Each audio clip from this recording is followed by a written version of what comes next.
It is 1802. The most powerful army on Earth has just landed on a Caribbean island the size of Maryland. Napoleon Bonaparte, fresh from rewriting the map of Europe, has sent his brother-in-law, General Charles Leclerc, commanding 20,000 of the finest soldiers France has ever produced, with a single mission: crush the rebellion, restore slavery, and return this island to the empire. Napoleon himself declared it simple. He was wrong. The man Napoleon feared most was already dead. Toussaint Louverture, the brilliant general who had transformed a slave revolt into a functioning republic, had been arrested through treachery and shipped to a freezing prison in the French Alps, where he would die within months. Napoleon believed removing Toussaint would decapitate the revolution. He had not accounted for what came next. He had not accounted for yellow fever. He had not accounted for guerrilla warfare perfected over a decade of brutal conflict. And he had not accounted for the women. Not one woman, dozens. Women who carried intelligence through enemy lines disguised as market vendors. Women who poisoned water supplies, spread misinformation among French officers, organized the care of wounded fighters, and rallied entire communities when the men fell. One name, above all others, would define what followed: Marie-Claire Heureuse Félicité. Born into slavery on Saint-Domingue, the French colony that would become Haiti. A woman whose life spanned the complete arc of the revolution, from the first slave uprisings of 1791 to the Declaration of Independence in 1804 and beyond. She would become the First Lady of an independent black nation in the Western Hemisphere. But before that, she was something more dangerous: the conscience of a revolution. The story of Haitian independence is told, when it is told at all, as the story of military generals, of Toussaint, of Jean-Jacques Dessalines, who would ultimately declare independence, of Henri Christophe. These men were real, their courage undeniable. But the revolution they led was sustained, organized, and in critical moments, saved by a network of women whose names have been systematically erased from the historical record. This is the story they did not teach you. This is the story Haiti almost lost. To understand why this story matters, you have to understand what Saint-Domingue was in 1789. It was the most profitable colony on Earth. 1/3 of all the sugar consumed in Europe, 1/2 of all the coffee, produced on a strip of land roughly 500 miles long. Produced by the labor of 500,000 enslaved Africans, living in conditions that colonial officials themselves described as deliberately engineered toward death. The average enslaved person on Saint-Domingue survived less than 7 years after arrival. 75,000 white colonists controlled this machine. 30,000 free people of color, many of them mixed race, some of them themselves slaveholders, occupied an uncomfortable middle position, legally excluded from political power despite their property and education. And below all of this, in the heat and the cane and the brutal mathematics of colonial extraction, 500,000 souls. The French called Saint-Domingue the Pearl of the Antilles. The enslaved people had other names for it. The revolution that began in August 1791 was not spontaneous. It was planned. The ceremony at Bois Cayman, a gathering in the forest where Vodou priest Duddy Boukman led prayers and sealed a covenant in blood, was the signal. Within weeks, 1,000 plantations were burning. The sky over Saint-Domingue glowed for days. French ships offshore reported seeing flames from 40 miles at sea. The revolution had begun, and it would not end for 13 years. Marie-Claire Heureuse was born into this world in transition. The historical record is frustratingly incomplete on the details of her early life, as it is for nearly all enslaved women in the Caribbean, whose births were recorded only as property transactions, whose names appear in plantation ledgers beside cattle and tools. What we know is that she was freed in the early years of the revolution, that she aligned herself with the forces of liberation, and that by the time Jean-Jacques Dessalines rose to prominence, she was at his side, not merely as a companion, but as a political and moral force in her own right. Dessalines was a man of terrifying military effectiveness and volcanic temperament. A former slave who bore the literal scars of his bondage, his back had been flayed repeatedly under colonial punishment. He fought under Toussaint, distinguished himself through sheer ferocity, and when the French arrested Toussaint through treachery in 1802, it was Dessalines who became the revolution's final military leader. History remembers him primarily for the massacres of 1804. It rarely asks what, or who, restrained him from far worse. While Dessalines waged war, Marie Claire organized survival. She created networks to care for wounded soldiers, to hide revolutionary fighters, to distribute food through besieged communities. Contemporary accounts, mostly from French sources that treated her as a curiosity, describe her interceding directly with Dessalines to spare prisoners and civilians. She was, by multiple accounts, the only person in the revolution who could change his mind. That is a different kind of power. It is the kind that gets erased. The French campaign collapsed in ways Napoleon had not predicted. Yellow fever, the same disease that had killed Leclerc himself by November 1802, devastated the European troops with a thoroughness that no Haitian army could match. By 1803, France was at war with Britain again, and Napoleon, calculating coldly as always, decided that defending a Caribbean colony was strategically impossible. He sold Louisiana to the United States instead, a sale made possible, many historians now argue, by his defeat at Haiti's hands. Jefferson got a continent. Haiti paid the price. On January 1, 1804, Jean-Jacques Dessalines declared independence. He named the new nation Haiti, the indigenous Taino, word for mountainous land, a deliberate rejection of everything French. He tore the white from the French tricolor and sewed the blue and red back together, creating a new flag. It was the first successful slave revolution in human history, the second independent nation in the Western Hemisphere. And it had been born not only from the brilliance of generals, but from the invisible architecture of women, who kept the revolution alive when everything else was burning. The world punished Haiti for its audacity almost immediately. France demanded 150 million francs in reparations. Payment for the property slaveholders had lost, meaning payment for the people themselves who had dared to be free. Haiti paid. It paid for a century and a half, the final installment coming in 1947. The United States refused to recognize Haitian independence until 1862, fearing the precedent it set for enslaved people within American borders. The isolation was deliberate, systematic, and devastating. And yet Haiti survived.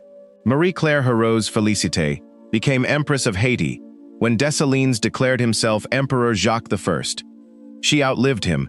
He was assassinated in 1806, and she outlived the empire, dying in 1858 at an extraordinary age, witness to more than 6 decades of Haitian history. In her later years, she was known for founding a hospital and for organizing relief after the earthquake of 1842. The revolution she helped sustain changed the entire trajectory of the Atlantic world. This is the story of how. Stay with us. To truly understand the revolution that produced Haiti, you must first understand what the world looked like before it, and why the very idea of Haiti terrified European and American slaveholders so completely that they conspired for generations to strangle the new nation in its cradle. Saint-Domingue in 1789 was not simply a prosperous colony. It was the engine of an entire economic system, a system built on the systematic destruction of human beings at an industrial scale. By the late 18th century, Saint-Domingue was producing roughly 40% of Europe's sugar and more than half its coffee. The plantation economy generated revenues that financed French military campaigns across Europe and the Americas. The port city of Cap Français, the Paris of the Antilles as colonists boasted, was one of the wealthiest and most cosmopolitan cities in the Western Hemisphere, its streets lined with theaters, its markets overflowing with goods drawn from 4 continents. French and Creole planters lived in extraordinary luxury, hosting balls that rivaled Versailles in their extravagance, commissioning portraits and silverware and fine furniture from European craftsmen. Historians estimate that by 1789, Saint-Domingue accounted for roughly 1/3 of France's total foreign trade. The Caribbean colony was, in the blunt calculus of empire, worth more to France than all of its North American territories combined, and it ran entirely on human suffering. The plantation system was not merely cruel by the standards of its time, it was engineered to be lethal. French planters had calculated, with the cold precision of accountants, that it was more economical to work enslaved people to death and replace them with fresh captives from Africa than to allow natural reproduction. The average lifespan of an enslaved person after arrival in Saint-Domingue was estimated at between 5 and 7 years. The island consumed human beings. In the decade before the revolution, roughly 40,000 enslaved Africans arrived annually, simply to maintain the existing population. They came from Senegambia, from Dahomey, from the Congo Basin, from the Gold Coast, survivors of the Middle Passage, who had endured conditions that killed between 10 and 20% of those who embarked. They arrived speaking dozens of different languages, practicing different religions, belonging to different ethnic traditions. The colonial system viewed this diversity as a feature, not a bug. It did not work.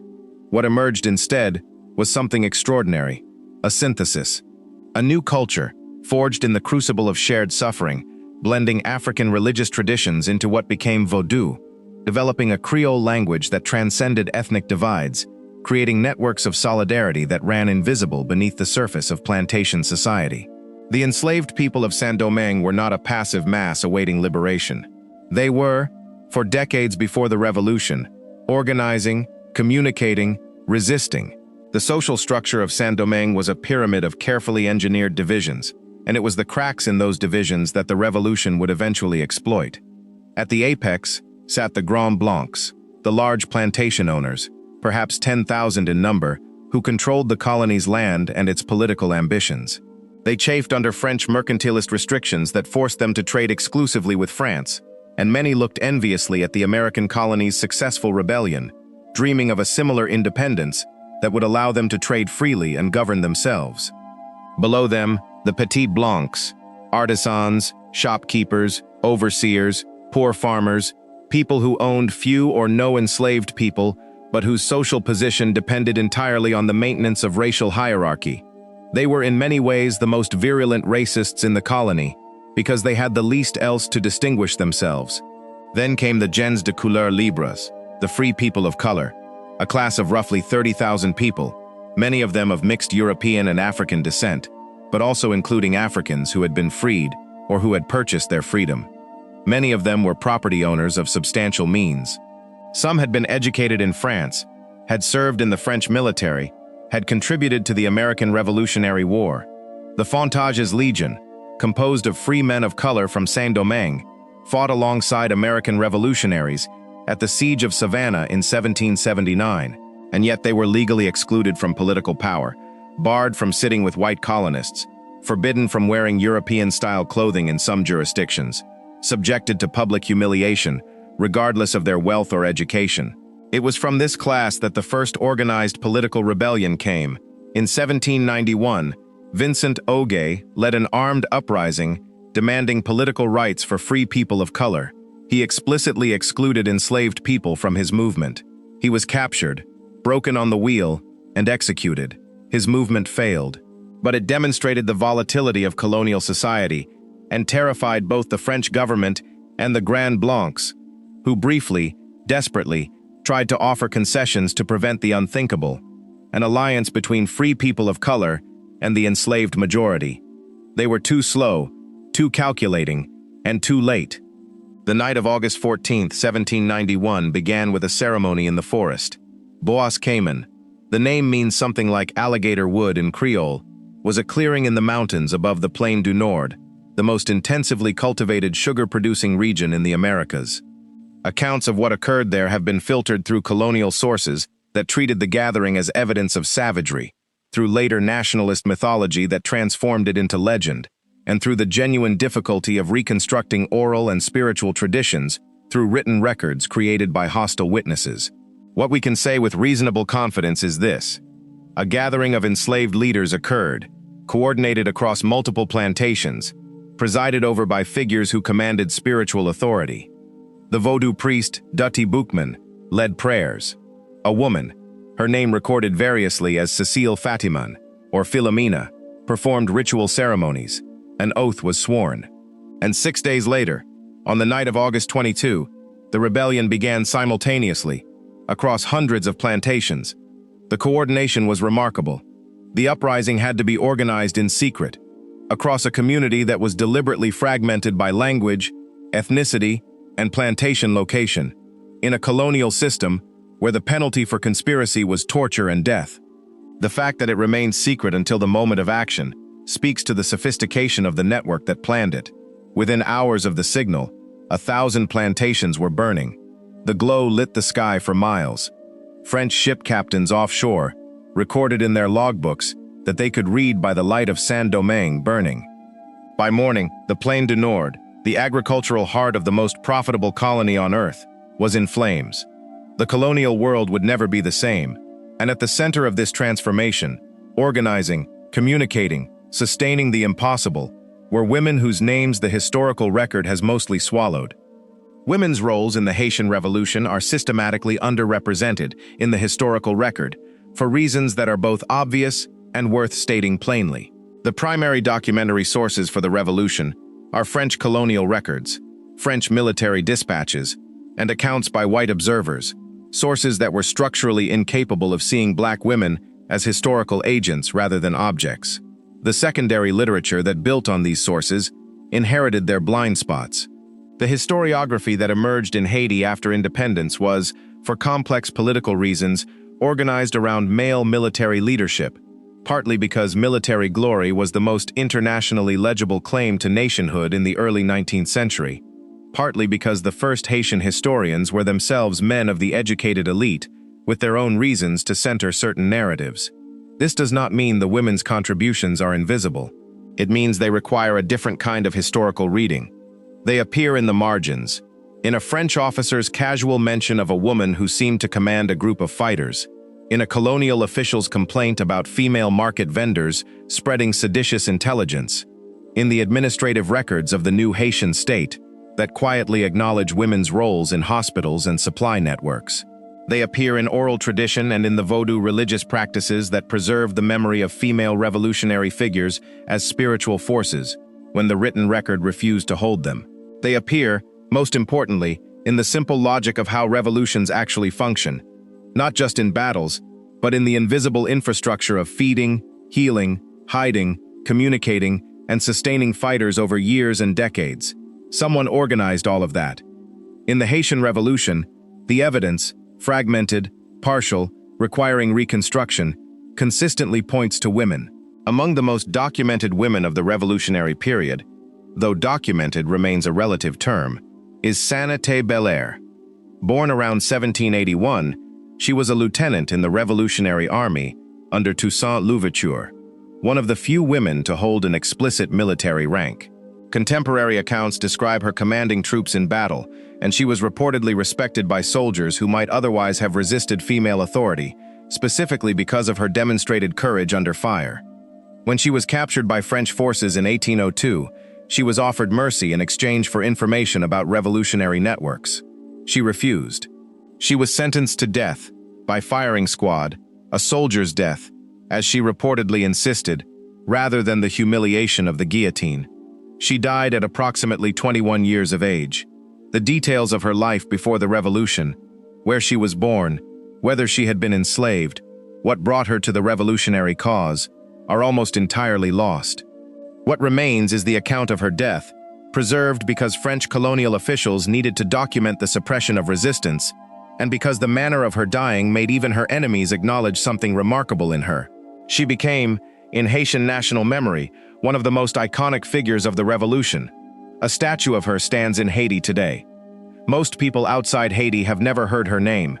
This is not an accident. It is the consequence of whose stories get told and whose get buried. She is one of dozens, perhaps hundreds, of women whose revolutionary contributions were real, whose names we sometimes have, whose full stories we have almost entirely lost.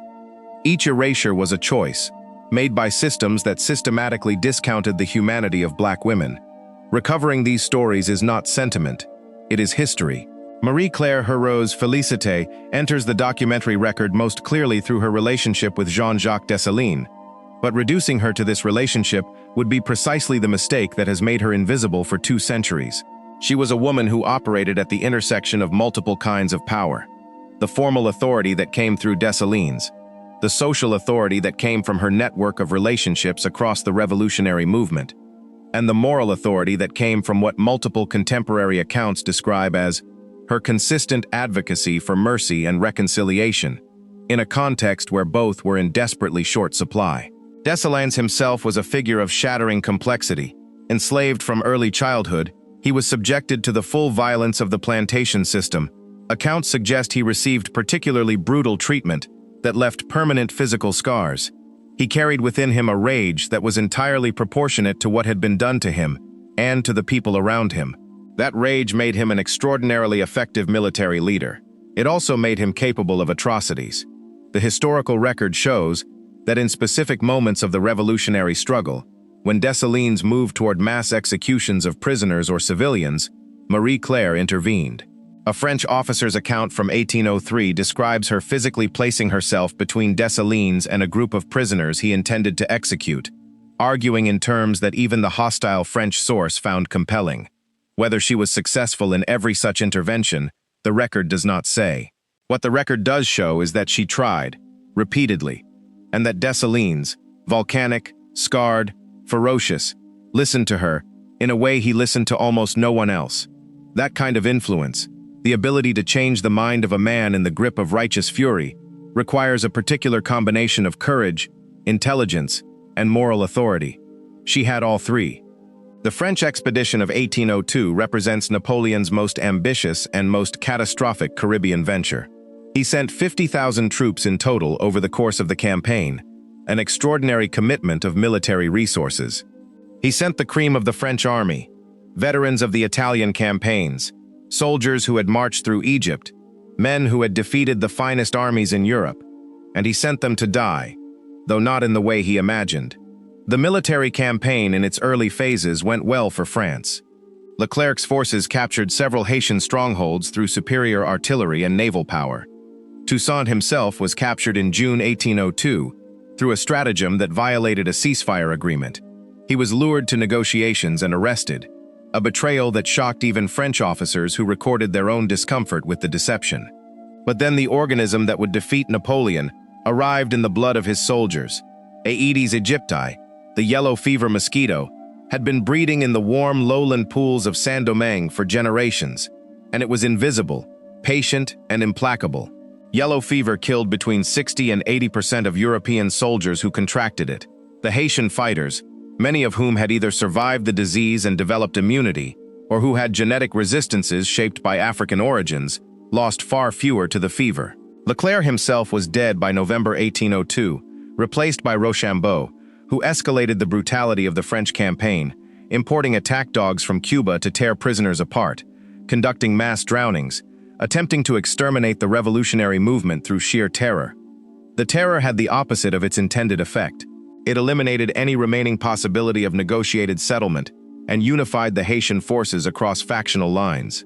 By late 1803, the remnants of the French army were confined to coastal strongholds, dying faster from disease than from battle. The greatest military machine of the era had been defeated by mosquitoes, mountains, and the refusal of an enslaved people to accept the terms of their own destruction. The Battle of Vertières on November 18, 1803, was the final major engagement of the Haitian Revolution. Dessalines' forces attacked the French garrison at Cap Français, the colonial capital, in a frontal assault that military historians describe as reckless by conventional standards and devastating in practice. The French defenders fought hard. They were professionals, they were well fortified, and they knew that surrender meant the end of French power in the Caribbean. But the Haitian forces were fighting for something the French forces simply were not: survival, freedom, and the determination that the world that had destroyed them would not be allowed to return. The battle lasted most of the day. Haitian casualties were severe, but by evening, the French had agreed to evacuate. The last French troops left Saint-Domingue by the end of November, and on January 1, 1804, in the town of Gonaïves, Jean-Jacques Dessalines stood before his commanders and the assembled population and declared independence. He renamed the country Haiti. He destroyed the remaining French documents in a ceremonial bonfire. He tore the white from the French tricolor and had the blue and red sewn back together by an unnamed woman. Some accounts say it was his niece, Catherine Flon, creating the Haitian flag. The woman who sewed that flag remains, characteristically, a point of historical dispute. Even the flag's creation, a moment of unmistakable female labor and symbolism, has been contested and obscured by the passage of time and the indifference of official history to women's contributions. It is a small detail, but a telling one. The very symbol of Haitian freedom was stitched together by a woman whose full name we cannot confirm. Independence brought with it a reckoning that the new Haitian leadership had to confront. What to do about the approximately 3,000 white colonists who remained in Haiti after the French military withdrawal? The question was not abstract. These were people who, in many cases, had spent the previous 13 years fighting against Haitian independence, who had participated in or benefited from the slave system, and who now found themselves minorities in a country whose leadership they had defined for a century by the quality of their skin. The massacres of 1804, which Dessalines ordered between February and April, killing the majority of the remaining white population, are the most contested and morally complex element of Haitian revolutionary history. Haitian historians have written about them in terms ranging from tragic necessity to evidence of revolutionary violence that stained the new nation's founding. Non-Haitian historians have often used them to delegitimize the revolution as a whole, while rarely applying equivalent scrutiny to the far larger-scale violence the French had inflicted on the enslaved population for more than a century. What the historical record consistently shows is that Marie-Claire Heureuse worked to limit the massacre's scope.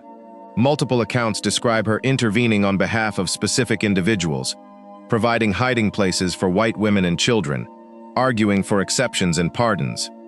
Her interventions saved lives, an unknowable number, but the sources that mention her doing this are diverse enough and specific enough to be credible. She was not operating from naivety about what the colonial system had been. She had lived within it. Her advocacy for mercy in this specific context was not ignorance of what white colonialism had done to Haiti. It was a political and moral position that the new nation would not define itself entirely by the logic of its oppressors. In September 1804, Dessalines declared himself Emperor Jacques I of Haiti. It was a decision that has puzzled historians ever since, not least because Haiti's independence was so explicitly founded on principles of liberation from tyranny.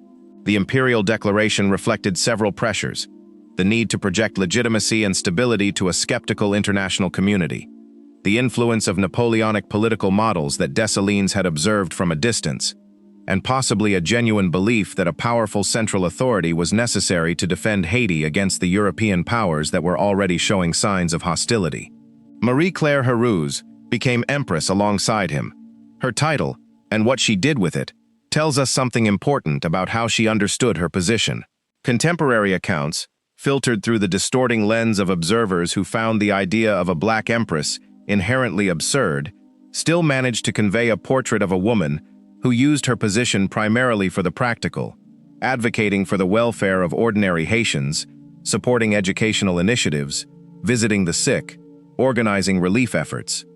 She was, in the precise sense of the word, a civilizing influence, not in the colonial meaning of that phrase, but in the older sense, someone who worked to build the civic infrastructure of a functioning society at the moment when such infrastructure was most precarious and most needed. The empire she presided over was a strange, fragile thing, a country that had just won its freedom through one of the most extraordinary military achievements in history, surrounded by hostile powers, burdened by an economy destroyed by 13 years of warfare, and led by a man whose strengths were military and whose weaknesses were political. She complemented him in ways that the historical record can see but has rarely acknowledged. Dessalines was assassinated on October 17, 1806. The conspiracy against him came from within the Haitian military and political elite, from men who had fought alongside him, but who were unwilling to accept the direction of his domestic policies. He had been moving toward land redistribution that threatened the interests of the emerging Haitian military class. He had attempted to impose labor obligations that, while not slavery, looked enough like it to many of those who had fought to end slavery that they organized against him. He was ambushed on the road to Port-au-Prince. Marie-Claire Heureuse had to negotiate the aftermath of her husband's assassination with the same qualities she had deployed throughout the revolution: pragmatism, moral authority, and a refusal to be eliminated from the story simply because the men around her wanted her gone. She lived for more than 50 years after Dessalines died. She saw Haiti fracture into North and South kingdoms, reunite, overthrow multiple governments, survive the earthquake of 1842, and continue to exist in defiance of every prediction and pressure that it would not. Her survival was itself a kind of testimony. Every year she continued to live, she carried within her the memory of what the revolution had been before it became official history, before it became bronze statues and national holidays, and the selective memory of a state that needed heroes more than it needed truth. She was the truth's custodian, in a society that did not always value truth. The political conflicts that consumed Haiti in the years after Dessalines' death, the long civil wars, the alternating periods of reunification and fracture, the succession of military strongmen who claimed to lead in the name of the revolution, while exploiting its legacy for personal power, would have broken a lesser spirit. They did not break Marie Claire. She navigated these waters with a patience that can only come from someone who has seen worse, and knows that worse things pass. She had seen the revolution itself, the most dangerous and extraordinary event that any of them had lived through.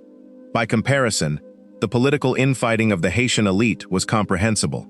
It was ordinary human venality dressed in revolutionary clothing, and she recognized it for what it was.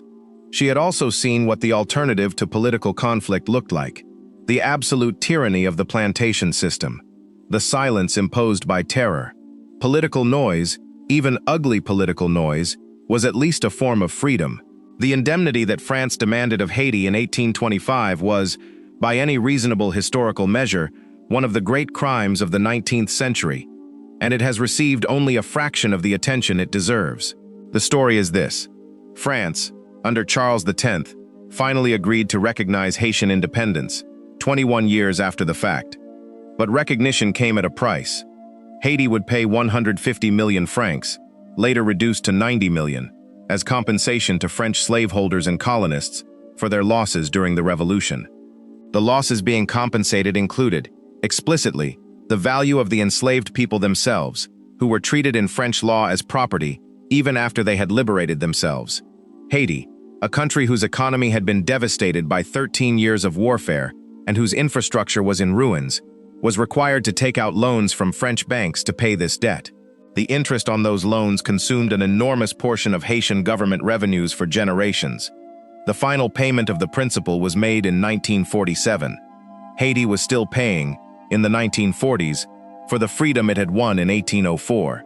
The economist Thomas Piketty and a team of researchers at the New York Times calculated in 2022 that if you account for the capital that Haiti was prevented from investing in its own development by the necessity of paying these reparations, the figure amounts to somewhere between $21 and $115 billion in today money drained from Haiti and into French coffers.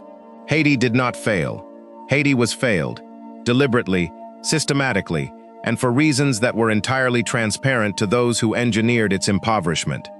The economic consequences of the indemnity extended far beyond the immediate drain on the Haitian treasury. The necessity of servicing the French debt constrained every development decision the Haitian government made for more than a century.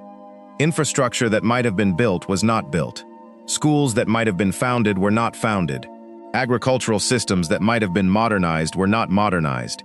Every generation of Haitian leadership faced the same impossible arithmetic. The revenues available after debt service were insufficient for the development the country needed, and the poverty produced by this constraint was then cited by France, by the United States, and by the international financial community as evidence of Haitian incapacity, justifying further conditions, further interventions, further constraints on Haitian sovereignty. The circle was deliberate and vicious. Marie Claire lived through the early decades of this trap. She could not have known its full dimensions, but she understood that the world outside Haiti did not wish Haiti well. She had seen the isolation begin, the refusal of diplomatic recognition, the trade restrictions, the hostility that greeted every Haitian initiative to participate in the international community as an equal. The indemnity was the formalization of what had been implicit since 1804, that the Haitian Revolution would be punished for succeeding. The Louisiana Purchase, that foundational event in American territorial expansion, the deal that doubled the size of the United States at a cost of $15 million, would not have happened without Haiti. Napoleon had initially intended Louisiana as the agricultural heartland of a revived French empire in the Americas, with Saint-Domingue as its commercial hub. Haiti destroyed it. When the Haitian forces defeated the French expedition and made clear that France could not hold the Caribbean, Napoleon's strategic logic changed. He sold Louisiana to the Americans. Thomas Jefferson, who had watched the Haitian Revolution with a terror so profound that he refused to send aid to the French despite American treaty obligations, got his continent. He got it because the people he feared and despised most had defeated the empire he was most afraid of. The irony is almost too pointed. The expansion of American democracy was made possible by the enslaved people of Saint-Domingue, whom Jefferson democracy excluded and feared. The connection between Haitian military victory and American westward expansion appears in American history textbooks as a footnote, if it appears at all. The sale of Louisiana had consequences for the American continent that extended for centuries. The vast territory that Napoleon sold, stretching from the Gulf of Mexico to the Canadian border, from the Mississippi River to the Rocky Mountains, became the geographic foundation for American continental expansion, for the dispossession of native peoples across that entire region, for the extension of the American slave system into new territories, and eventually for the development of an American economy that would become the largest in the world. All of this flowed from Napoleon's decision to sell, and Napoleon's decision to sell flowed from his defeat in Haiti. The enslaved people of Saint-Domingue, fighting for their own freedom on a Caribbean island, inadvertently shaped the history of an entire continent. This is the kind of connection that the conventional narrative of American history cannot easily accommodate, because acknowledging it requires acknowledging that the people American history has most systematically excluded were among its most consequential actors. The Louisiana Purchase is taught as American vision and foresight. The Haitian Revolution that made it necessary is not taught at all. This is not an oversight. It is a choice about which stories matter and whose agency gets acknowledged. It is a choice that has shaped American self-understanding for 2 centuries, and it is a choice we are only now beginning to revisit. The ripple effects of the Haitian Revolution extended far beyond Louisiana. Simon Bolivar, the liberator of South America, received critical material and strategic support from Haiti at a moment when his independence campaigns had nearly collapsed. In 1815, fleeing defeat and exile, Bolivar arrived in Haiti seeking assistance. President Alexandre Pétion provided him with weapons, ammunition, ships, soldiers, and crucially, printing presses for his propaganda campaign. In exchange, Pétion asked only one thing: that Bolivar free the enslaved people in any territories he liberated. The connection is direct and documented. The independence of Venezuela, Colombia, Ecuador, Peru, and Bolivia, the liberation of an entire continent, was enabled by Haitian support, provided by a black republic that the white independence movements of South America would later try to erase from their own nationalist narratives. Haiti was the first nation in the Western Hemisphere to abolish slavery. The United States, the nation that proclaimed liberty as its founding ideal, maintained slavery for another 6 decades. Frederick Douglass, who served as American Consul General to Haiti from 1889 to 1891, wrote, "In the struggle for freedom and equality, Haiti stands foremost among the nations that have been bold enough to strike for freedom against oppression." He understood what American textbooks had already begun to forget. Pétion's decision to help Bolivar was not a gesture of abstract idealism. It was a calculated political act by a man who understood that the survival of Haiti depended on the success of independence movements throughout the Americas, because an America of independent republics would be more difficult for the European powers to coordinate against than an America of colonies. He was right. The success of South American independence did reduce the capacity of European powers to focus hostile attention on Haiti, and the condition he attached to his assistance, that Bolivar free enslaved people in any territories he liberated, was an attempt to ensure that the new republics would not simply replicate the slave economy that Haiti had destroyed. Bolivar freed enslaved people in some of the territories he liberated. He did not maintain this commitment uniformly. The complex history of slavery and its abolition in South America runs partly through Haiti, through Pétion's insistence, and through the reluctance of Creole elites who wanted independence from Spain, but not from the economic system that slavery provided. The Haitian influence on South American independence is acknowledged in Bolivar's own correspondence. He wrote repeatedly about his debt to Haiti. His successors preferred to forget it. The erasure of Haiti from South American independence narratives mirrors its erasure from North American history, a deliberate forgetting of an inconvenient debt. The erasure of Haiti from world history education is not passive. It is not simply that historians overlooked this story by accident. It was actively constructed. In the decades following Haitian independence, a campaign of delegitimization, conducted across European and American media, diplomatic channels, and eventually academic institutions, worked to transform a story of extraordinary human achievement into something that could be safely ignored or dismissed. The tools of this erasure were familiar. The Haitian Revolution was characterized as a massacre, while the far larger massacres that constituted the slave system it replaced received no equivalent attention. Haitian political culture was characterized as inherently chaotic, while the external interventions that created and amplified that chaos were removed from the narrative. Haiti was described as a failed state, as if failure were an intrinsic quality of its people, rather than the predictable consequence of deliberate impoverishment by the most powerful nations on earth. The women of the revolution disappeared first, and most completely. The double marginalization of gender and race meant that women like Marie Claire, Sanité Belair, Cécile Fatiman, and dozens of others essentially ceased to exist in the mainstream record within a generation of the revolution they helped create. It is only in recent decades, through the work of historians like Laurent Dubois, Carolyn Fick, and Mimi Scheller, that the fuller picture has begun to emerge. This restoration of history is itself a political act. The recovery of these women's histories is not merely an academic exercise. It has practical political implications for how we understand power and who exercises it. Understanding that the Haitian Revolution was sustained by a network of women whose contributions were deliberate and organized changes how we think about political agency, and who exercises it, and where we look for it.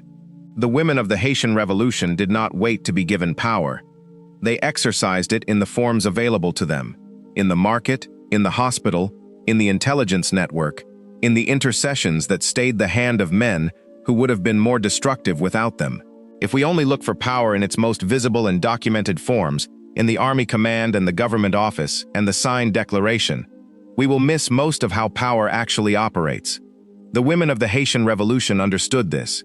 They lived it, and their story, the story of how power works in the shadows of the visible record, is one of the most important stories this revolution has to tell.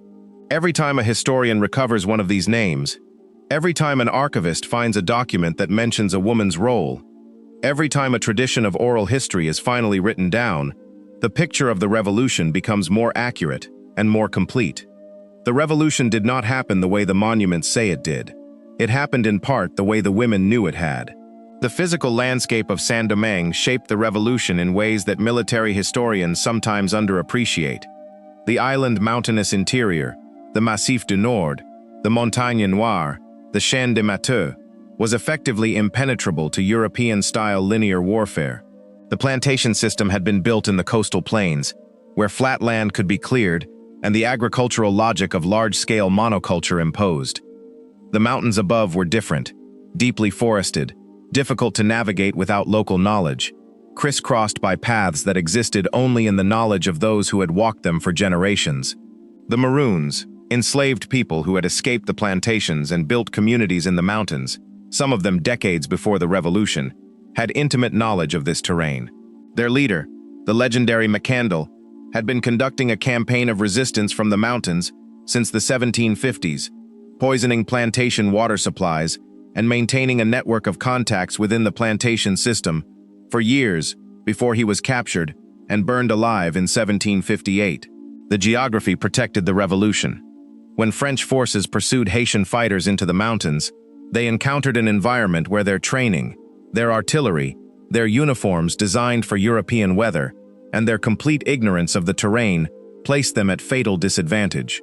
The Haitian fighters moved through the mountains with the speed and knowledge of people who had grown up there, who had escaped slavery through these same passes, who had hidden here and returned here across years of resistance. The mountains were not simply a refuge, they were an active weapon, and they were a weapon that women helped deploy, women who moved through contested areas with relative freedom, whose roles as market vendors and domestic workers gave them cover that male fighters lacked. The role of mountain geography in protecting revolutionary movements has parallels across the history of anti-colonial resistance. The mountains of Algeria sheltered the FLN fighters who defeated France in the 1950s. The highlands of Vietnam sheltered the resistance fighters who defeated the United States in the 1970s. The mountains of Cuba sheltered Castro's revolution in the 1950s. In each case, terrain that European or American military planners considered an obstacle became an asset for those defending their own ground. But the Haitian case is distinctive in one crucial respect. The revolutionary fighters were not defending a homeland they had always occupied. Many of them had been forcibly transported from Africa within living memory. The mountains of Saint-Domingue were not ancestral terrain in the way that the mountains of Algeria or Vietnam were. And yet the Maroons and the revolutionary fighters who used those mountains had made them their own through the experience of resistance, through the years of hiding and returning, through the creation of communities in places the plantation system had not reached. They had made a home in the highlands precisely because the lowlands had been taken from them. This is what resistance looks like when it is sustained over generations. Not a single dramatic act, but a slow accumulation of knowledge, adaptation, and survival that eventually becomes the foundation for something larger. Marie-Claire Heureau's Félicité outlived her husband by 52 years. She lived until 1858, dying in her 80s or possibly her 90s. The record is uncertain on her birth year, as it is on so much of her early life, because enslaved people births were recorded, when they were recorded at all, as property transactions rather than human events. In those 52 years of widowhood, she occupied an interesting and understudied position in Haitian society. She was not politically powerful in any formal sense. Formal power in post-Dessalines Haiti was entirely male, entirely military. But she maintained a social presence and a moral authority that the various governments of Haiti found worth cultivating. She appears in the record founding a hospital in Port-au-Prince, organizing relief after the 1842 earthquake that destroyed several Haitian cities, supporting educational initiatives. She maintained correspondence with prominent figures across the Haitian political spectrum, including men who had been on opposing sides of the various civil conflicts that followed Dessalines' death. She was, in her very long widowhood, a living link to the founding generation, a woman who had been present at the creation, who had known Toussaint and Dessalines and the other revolutionary leaders, who embodied in her person the memory of what the revolution had been and what it had cost. When she died, the Haitian state gave her a state funeral. The official tributes acknowledged her role in the founding period. She deserved more. She has been getting more, slowly, in the past several decades, as historians have returned to sources that were always there, but had been read too quickly, too carelessly, through too many layers of assumption about who in history is worth looking for. The hospital she founded in Port-au-Prince, the orphanages she supported, the relief she organized after the 1842 earthquake, these were not peripheral activities. They were the practical work of nation-building in the specific areas where a woman of her social position and moral authority could operate without being perceived as threatening the political order. Haiti needed hospitals. It needed orphanages. It needed organized relief in times of natural disaster. These were things that the state was often too busy or too corrupt to provide effectively, and that private charity, organized by women with the resources and the networks to do it, could partially fill. Marie-Claire understood this. She had spent the revolution organizing the infrastructure of survival. She continued in widowhood to do the same work, less dramatically, less historically visible, but no less necessary. The tradition of women's organizational work in Haitian civil society that she helped establish persisted long after her death and shapes Haitian social organization to this day. When the earthquake of 2010 struck and the state collapsed, it was women's networks that provided much of the immediate mutual aid that kept communities functioning. That tradition of organized female mutual aid runs from Marie-Claire Heureau's through more than 2 centuries of Haitian history. The connection is not metaphorical. It is institutional. The question of what the Haitian Revolution means for the present is not merely academic. It sits at the center of contemporary debates about slavery reparations, about the sources of Caribbean poverty, about the relationship between colonial history and present-day inequality. When economists calculate the wealth transferred out of Haiti through the indemnity payments alone, a figure that modern analyses place in the tens of billions of dollars at present value, they are describing a transfer that occurred within living memory of people who are alive today. The last payment of the principal was in 1947. People born in Haiti in 1947 are in their late 70s now. This is not ancient history.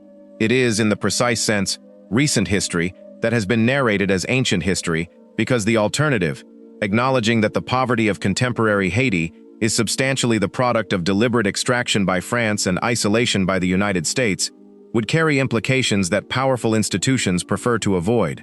The historian Laurent Dubois has spent much of his career making exactly this argument, and his work, particularly his 2012 book Haiti, The Aftershocks of History, offers the most rigorous general account of how Haiti arrived where it is. The story he tells is not one of Haitian failure. It is one of Haitian survival against odds that were deliberately constructed by the most powerful nations of the 19th and 20th centuries. Marie-Claire Heureuse understood something about survival.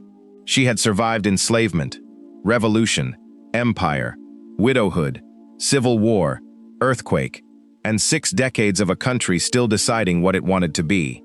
The knowledge she carried, the knowledge that people can endure what they are told they cannot, that the systems designed to destroy them do not always succeed, is not a consolation, it is a fact. The parallel between the Haitian Revolution and the struggle for racial equality in the United States is one that Frederick Douglass drew explicitly, and that later civil rights leaders also recognized. Haiti was, for Black Americans in the 19th century, a symbol and a proof that Black people could govern themselves, could build institutions, could resist oppression and win. The fact that Haiti was being systematically impoverished and isolated at the same time that it served as this symbol added a layer of tragic irony that was not lost on those who were paying attention. When Haiti was successful, it proved that Black self-governance was possible. When Haiti struggled, American and European commentators cited those struggles as evidence of racial incapacity, carefully omitting the role of their own governments in creating those struggles. Marie-Claire Heureuse lived through the beginning of this dynamic. She saw the first decades of systematic isolation and delegitimization.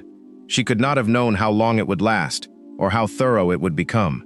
But she had already understood, in the years of the revolution, that the world beyond Haiti's borders did not view Haiti's existence as a gift to humanity. She had seen the fear in the eyes of white observers who encountered a free Black society. She had lived in a country that the world could not decide whether to admire or destroy, and had chosen, characteristically, to do the work of sustaining it regardless. In January 2010, a magnitude 7.0 earthquake struck Haiti, killing between 100,000 and 160,000 people. The estimates vary, and the variance itself tells you something about how systematically the losses of Haitian lives have been undercounted throughout history. The international response was, by disaster standards, substantial, but the aid that arrived was often counterproductive. The reconstruction funds were frequently diverted, and a cholera epidemic introduced by United Nations peacekeeping troops killed nearly 10,000 people in the years following the earthquake. Haiti recovery was hampered by exactly the same forces that had hampered its development since 1804. External interventions with their own agendas, a governance crisis that was partly intrinsic and partly the product of 2 centuries of deliberate destabilization, and the persistent assumption on the part of the international community that Haitian suffering was primarily the product of Haitian dysfunction. What is never said in the international media coverage of Haiti is this: the infrastructure that failed in 2010 was built on a foundation that was never allowed to develop properly, because for 150 years, Haiti was paying its revenues in reparations to France and had to borrow to do so, because the United States occupied the country for 19 years and redirected its customs revenues to American banks. The rubble of 2010 was not simply the product of poor construction, it was the product of poverty that had a specific, traceable history. That history begins in 1804. It runs through Marie-Claire Heureuse and every woman whose name we have lost. Understanding Haiti today requires understanding the Haitian Revolution not as a finished event, but as an ongoing condition, a wound that was deliberately prevented from healing. The revolution succeeded. Its promise was stolen. That is the story. The international response to the 2010 earthquake also illustrated the persistence of a particular way of seeing Haiti that had its roots in the earliest responses to Haitian independence. The dominant narrative was one of helplessness, of a people incapable of managing their own affairs, requiring external management and external charity. This narrative erased the actual resilience and organizational capacity of Haitian communities, which was extraordinary in the immediate aftermath of the earthquake, before international aid arrived, and in many cases after it created its own complications. It erased the history of why Haiti's infrastructure was weak, replacing structural analysis with racial condescension dressed in humanitarian language. The women of Haiti, in 2010, as in 1804, were doing the work of survival and mutual aid in ways that the cameras did not capture and the reports did not record. The invisible infrastructure of community care is never the story. It is always the background to the story. Understanding that it is the background to every story we tell about Haiti, as it was the background to the revolution itself, is the beginning of actually understanding Haiti. Marie-Claire Heureuse Félicité would have recognized the pattern immediately. She had spent her life inside it, doing the invisible work, being the invisible hand, and watching while others received the credit or the blame for outcomes she had quietly shaped. There is a particular kind of courage that does not get statues. The courage of the woman who argues for mercy when mercy is costly. The courage of the woman who organizes the hospital while others are celebrated for organizing the battle. The courage of the woman who lives for decades after the great dramatic moment and does the unglamorous work of maintaining what the revolution built. Marie-Claire Heureuse Félicité demonstrated all three kinds. The revolution she helped sustain changed the Atlantic world more profoundly than most people in the Atlantic world know. It ended Napoleon American ambitions and enabled the Louisiana Purchase. It provided the material support that made South American independence possible. It demonstrated, for the first time in the history of the modern world, that an enslaved people could not only revolt but win, could not only win but build, could not only build but endure. And that demonstration, that proof, terrified the slave powers of the 19th century, precisely because it was impossible to argue away. You could try to isolate Haiti, impoverish it, delegitimize it, make it disappear from the textbooks, but you could not make it cease to exist. The island is still there. The people are still there. The revolution happened. It worked. And the women who made it possible, whose names we have, whose names we are still searching for, whose names we have lost, deserve to be found. The story of Haitian independence is not finished. It is still being written, in Haiti, by people who carry in their bones the memory of what it cost and what it meant to be free. We are only beginning, after 2 centuries, to read it properly. History does not forget. We forget history, and it is always waiting for us to return. The flag of Haiti, blue and red without the white that once stood for colonial power, is one of the most politically deliberate flags ever created. It is a flag that says, we removed something. We chose what to keep. We determined what would represent us. It is a flag made by and for people who understood what they had fought against and what they had fought for, and who expressed that understanding in a piece of cloth. The woman who sewed it, whether her name was Catherine Flawn or someone else, was doing more than needlework. She was participating in the political act of self-definition, the assertion that a people who had been defined by others, owned by others, named by others, would now define and name themselves. Marie-Claire Heureuse Félicité understood this. She had lived the full arc of it, from slavery to revolution to empire to widowhood, always insisting on her own humanity in a world that had been designed to deny it. The revolution she helped make did not give her the credit she deserved in her lifetime. History has been slow to give it to her since. But the revolution happened. Haiti exists, the flag flies, and somewhere in the history of how all of that came to be, a woman whose name we may never fully recover stitched 2 colors together and made them mean something. That is what the women of the Haitian Revolution did, over and over again, in 100 different ways, in 100 different moments. They took what was available to them and made it mean something. The story is not finished. It is waiting for us to tell it properly.